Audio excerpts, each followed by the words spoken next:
বৃষ্টিমুখর এই দিনে চলুন আজকে লাঞ্চ বক্সে কি আছে রেসিপিটা একটু আমরা শেয়ার করি। তার আগে আলু ভাতে কী করে আমরা বাড়িতে মেখে খাই সেটা একটু করে দেখিয়ে দিচ্ছি। তারপর আমরা আজকে লাঞ্চ থালিটা শেয়ার করব আপনাদের সাথে। একটু আলু ভাতের সাথে পেঁয়াজ কুচি ও তারপর লঙ্কা কুচি, একটু তেল, সমস্ত তেলের মধ্যে ফোড়নে পেঁয়াজ কুচি ভেজে আমি এই আলু ভাতাটা আজকে মাখছি। বাইরে পড়ছে ভারী বৃষ্টি, আর আজ লাঞ্চ বক্স আমাদের কি এনেছে লাঞ্চ থালিতে চলুন তাহলে দেখে নিই। প্রথমে ভাত, তারপর লেবু, স্যালাড হিসাবে শসা, তারপর একটু গাজর, যদিও গাজর অনেকেই খায় না তবুও দিলাম। তারপর হচ্ছে করলা ভাজা,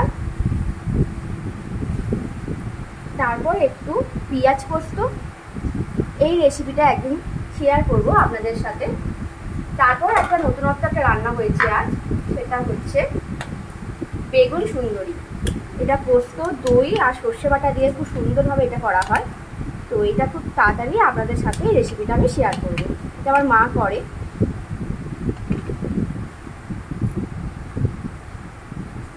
তারপর হচ্ছে কচু আলু বেগুন দিয়ে একটা তরকারি।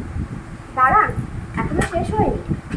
তারপর একটা আইসক্রিম আর তার সাথে একটু মিষ্টি দই জল। আর একটা স্পেশাল আমাদের খাবার আছে আজকের থালিতে, সেটা হচ্ছে আমার শাশুড়ি মায়ের হাতে মাখা আলু ভাতে। এইটা দিতে ভুলে গেছি, তো এখন এটা শেয়ার করে দিলাম আপনাদের সাথে।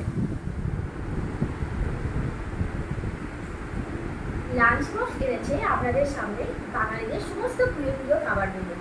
যদি আমাদের এই সমস্ত থালিগুলো আপনাদের ভালো লাগে তাহলে আমাদের লাঞ্চ বক্স এই নিউ চ্যানেলটা আপনারা সাবস্ক্রাইব করুন, কমেন্ট করুন আর প্লিজ লাইক করুন।